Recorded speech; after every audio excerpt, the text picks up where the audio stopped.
Hello friends, welcome to my channel Biology with Agam Singh. Today we are going to study a immune cell that is stem cells.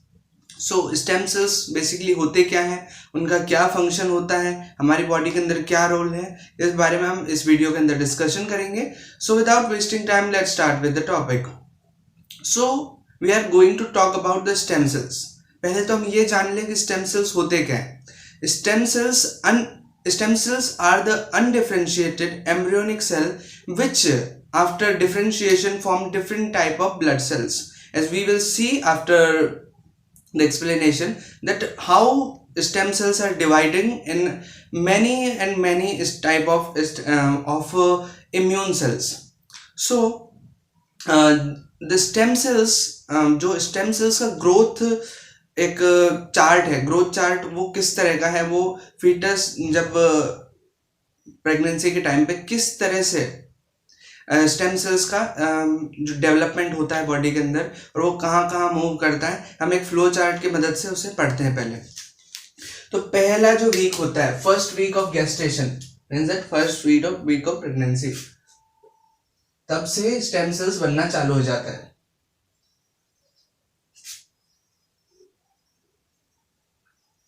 First week of gestation से stem cells बनना चालू हो जाते हैं.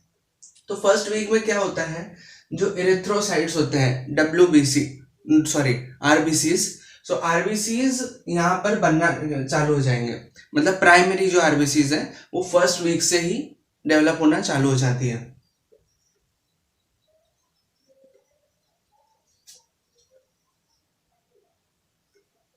जो erythrocytes है वो first week से चालू हो जाएंगे, जो कि प्राइमरी होंगी. ठीक है. अब क्या होगा, इन द थर्ड मंथ, तीसरे महीने में जब फीटस आएगा, जो तीसरा महीना है उस टाइम पे क्या होगा, थर्ड मंथ,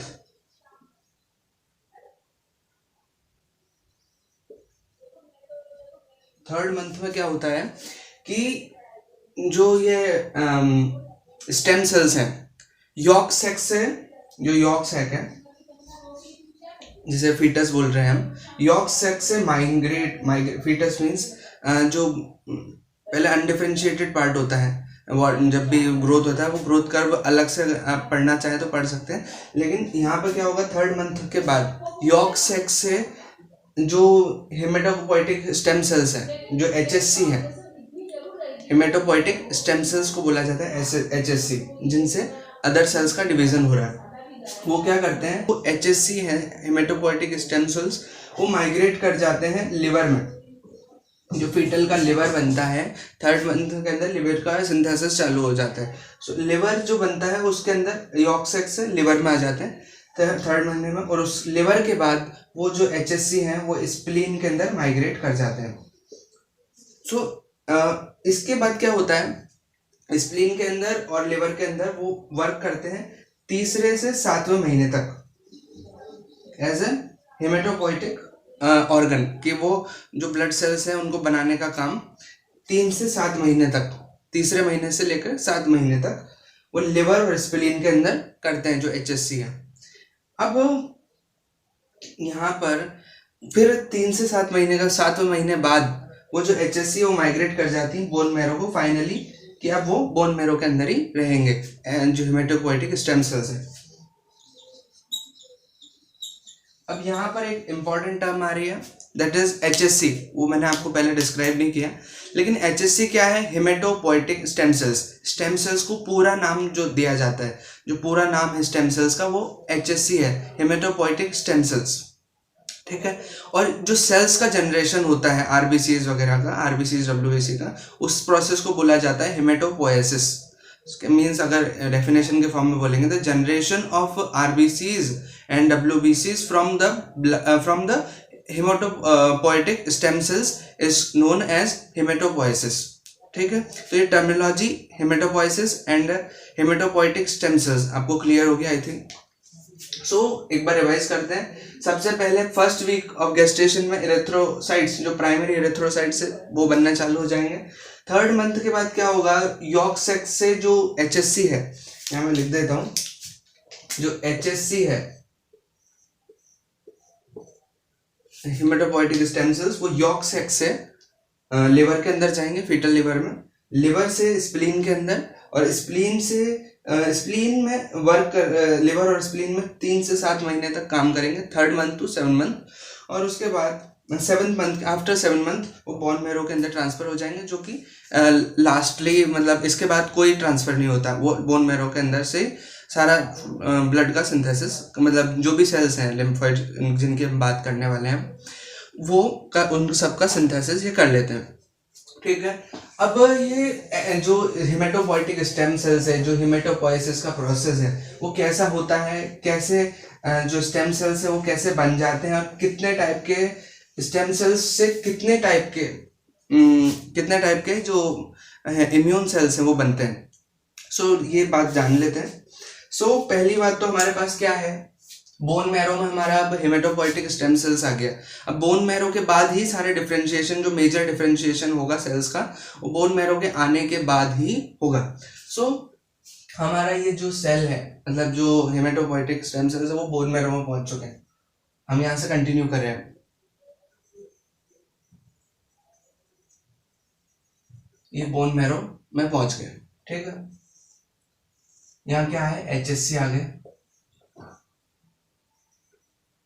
जिन्हें बोलते हैं हिमेटोपोइटिक स्टेम सेल्स। ठीक है, बोन मैरो के अंदर आ गए। अब जो HSC है वो कैसे डिफरेंशिएट करेगा। फर्स्टली जैसे HSC है, HSC 3 प्रोजेनेटर्स के अंदर डिवाइड होगा, 3 मेन प्रोजेनेटर्स। एक तो लिम्फोइड प्रोजेनेटर, जिससे अभी हम देखेंगे क्या बनता है, मेनली की बात कर रहे हैं। फर्स्टली लिम्फोइड, एक माइलॉइड और एक एरिथ्रॉइड प्रोजेनेटर, इनके अंदर ये डिवाइड होता है स्टेम सेल्स, और अलग अलग सेल्स कैसे बनाता है देखते हैं। HSC फर्स्टली डिवाइड होगा लिम्फोइड प्रोजेनेटर में।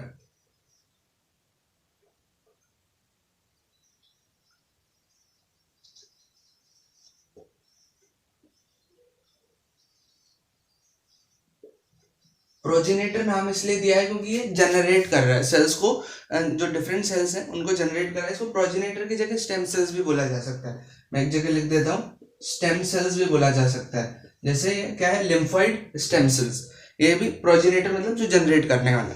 ठीक है, अब ये जो लिम्फोइड प्रोजेनेटर है वो क्या जनरेट करेगा। पहला तो एनके सेल्स का आपने नाम सुना है, जिन्हें बोलते हैं natural killer cells. NK cells का फॉर्मेशन करेगा, फर्स्ट थिंग। दूसरी थिंग ये करेगा, as a T lymphocyte work करेगा। मतलब क्या बनाएगा, टी लिम्फोसाइट्स। टी लिम्फोसाइट से बनाएगा। अब टी लिम्फोसाइट से क्या बनेगा, थाइमोसाइट्स बनेंगे। थाइमोसाइट्स कहाँ बनते हैं, वो थाइमस में थाइमोसाइट्स बनेंगे। उन थाइमोसाइट से क्या बनेगा, TH एंड TC सेल्स बनेंगे। जैसा कि हम पढ़ते हैं टी हेल्पर सेल्स एंड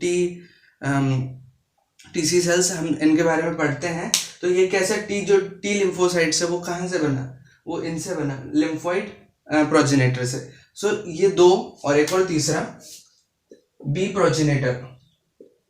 पहला तो ये हो गया, दूसरा ये हो गया, मतलब दूसरा अगर हम कहें तो ये हो गया एक्चुअल में, ये तो इसका पार्ट हो गया, सब पार्ट, या फिर उसको भी कह सकते हैं, इसको 2 कह लेते हैं, इसको हटा देते हैं।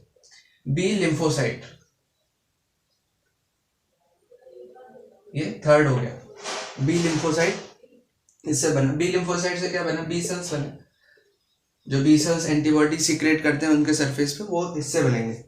सो ये जो लिम्फोइड प्रोजेनेटर है उससे क्या बना, एक तो एनके सेल्स, एक टी लिम्फोसाइट्स, एक बी लिम्फोसाइट्स। ठीक है, अब स्टेम सेल्स का मैंने एक और टाइप बताया था, 2 टाइप और बताए थे। तो जो अगला टाइप है वो है माइलॉइड प्रोजेनेटर।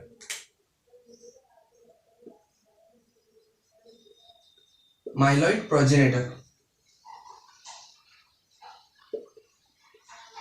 माइलॉइड प्रोजेनेटर हमारे पास है। जो हमारा ये तो फर्स्ट हो गया, ये सेकंड हो गया। अब माइलॉइड प्रोजेनेटर काफी सारे में डिवाइड होगा। पहला जो ये डिवीजन करेगा उसको बोलेंगे, पहला ये डिवीजन करेगा ग्रेनुलोसाइटिक प्रोजेनेटर, जो पहला डिफरेंशिएशन है वो है ये, मतलब सब डिवाइडेड है। और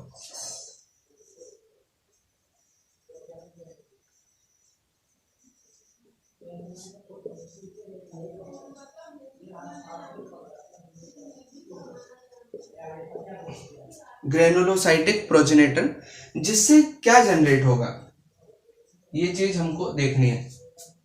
सबसे पहले तो बनेंगे मोनोसाइट्स। यहाँ पर हम जो बनने वाला है वो क्या है, मोनोसाइट्स।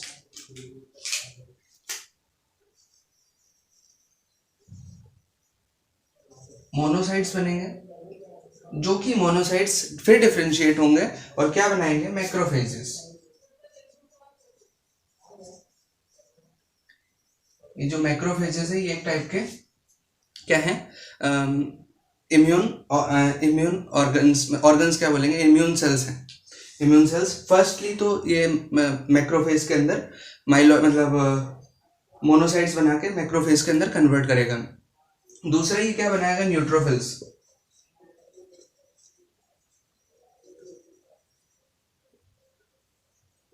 न्यूट्रोफिल्स इसने बनाया। थर्ड वन है basophils, no sorry, the third one is dendritic sales.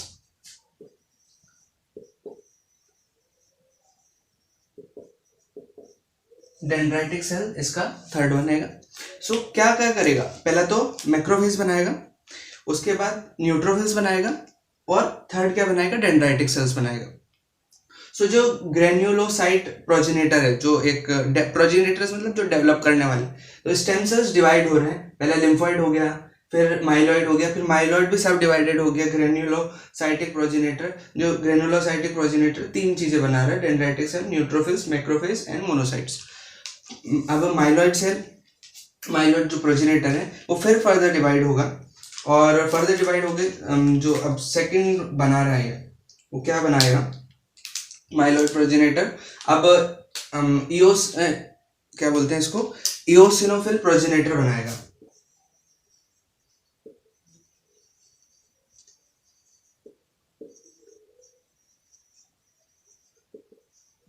Eosinophil progenitor बनाया, जिससे हमको क्या मिलेगा, इओसिनोफिल्स। हमको क्या मिलने वाला है यहाँ पे, इओसिनोफिल्स। इओसिनोफिल्स नाम के हमको इम्यून सेल्स यहां से मिलेंगे। अब एक और है, उसे बोलते हैं, एक और क्या, दो और है। अगला है मेगा कैरियोसाइट्स। अगला है मेगा कैरियोसाइट्स। यो मतलब चार पार्ट्स में डिवाइड होता है। पहला ग्रेनुलोसाइटिक प्रोजेनेटर, इओसिनोफिल प्रोजेनेटर, ये थर्ड वन आया। ये तो फर्स्ट हो गया इसका, ये सेकंड हो गया, ये थर्ड है। इसे बोलते हैं मेगा कैरियोसाइटिक प्रोजेनेटर।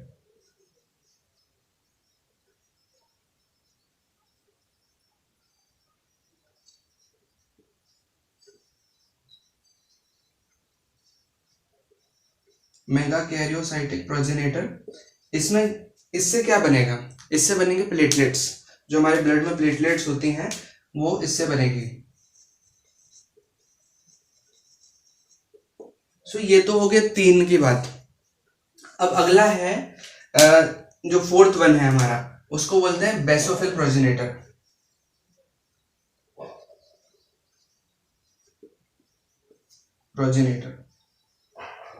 प्रोजेनेटर जैसे मैं बता रहा हूँ, जनरेट करने वाले स्टेम सेल्स। प्रोजेनेटर को स्टेम सेल्स भी बोला जाता है, बोला जा सकता है, ठीक है।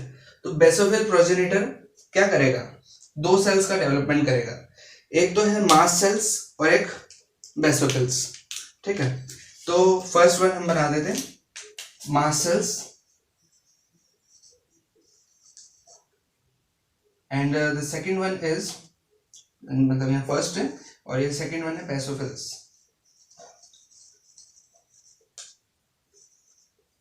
तो अगर माइलॉइड प्रोजेनेटर की बात करें तो वो चार प्रोजेनेटर्स सब डिवाइडेड है, उनके अंदर भी सब डिवाइजन रहेगा।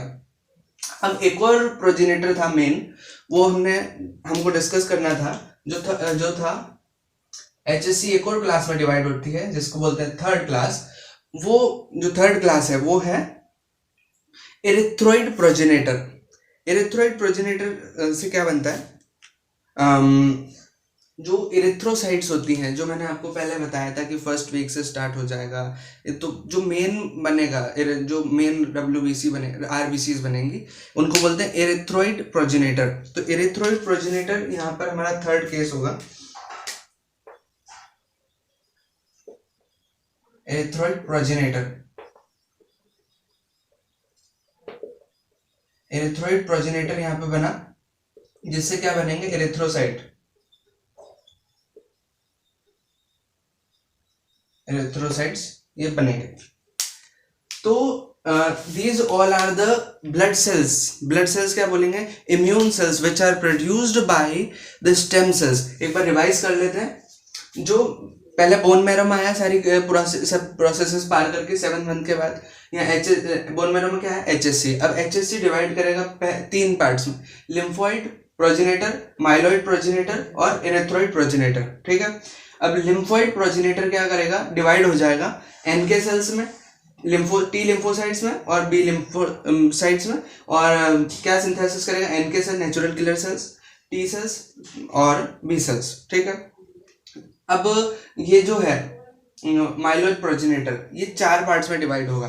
फर्स्ट है ग्रेनुलोसाइटिक प्रोजेनेटर, जो कि मोनोसाइट्स बना के क्या बनाएगा, मैक्रोफेज, और दूसरा क्या बनाएगा, न्यूट्रोफिल्स, और थर्ड डेंड्राइटिक सेल। ठीक है, अब ये माइलॉइड प्रोजेनेटर है, ये क्या करेगा, इओसिनोफिल प्रोजेनेटर बनाएगा। इओसिनो मतलब जो सेकंड पार्ट है इसका, वो क्या बनाएगा, इओसिनोफिल प्रोजेनेटर, जिससे क्या बनेगा, इओसिनोफिल्स। ठीक है, अब जो थर्ड पार्ट है वो क्या है, मेगा कैरियोसाइटिक प्रोजेनेटर, जिससे हमें प्लेटलेट्स मिलेंगी। ठीक है, फोर्थ पार्ट है बेसोफिल प्रोजेनेटर, जिससे मास्ट सेल और बेसोफिल्स दोनों मिलेंगे। जो अब इसका जो मेन था HSC, थर्ड पार्ट में जो डिवाइड होगा वो है एरिथ्रोइड प्रोजेनेटर। तो क्या है, उससे क्या, एरिथ्रोसाइट्स जो आरबीसीज कहते हैं उन्हें, वो बन जाएंगे। सो इन सभी के बाद आई डजंट होप कि आपको इसके स्टेम सेल्स के फंक्शन की जरूरत होगी।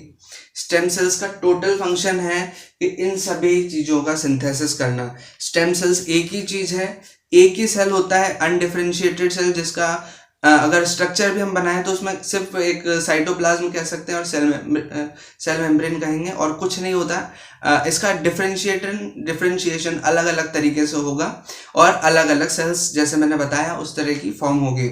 सो आई होप कि आपको ये वीडियो पसंद आया होगा। अगर आपका कोई भी डाउट या सवाल है तो मुझे प्लीज़ कमेंट बॉक्स में पूछिए, और अगर आपका इस वीडियो को देखकर कुछ भी हेल्पफुल आपको लगा हो, कुछ भी हेल्पफुल, तो प्लीज़ वीडियो को लाइक कीजिए और शेयर कीजिए अपने दोस्तों के साथ, और चैनल को सब्सक्राइब कर लीजिए for more interesting videos such like that. We will discuss all the problems diagrammatically and make your mind free of the doubts. And I hope कि आपको वीडियो पसंद आया होगा। Thank you so much.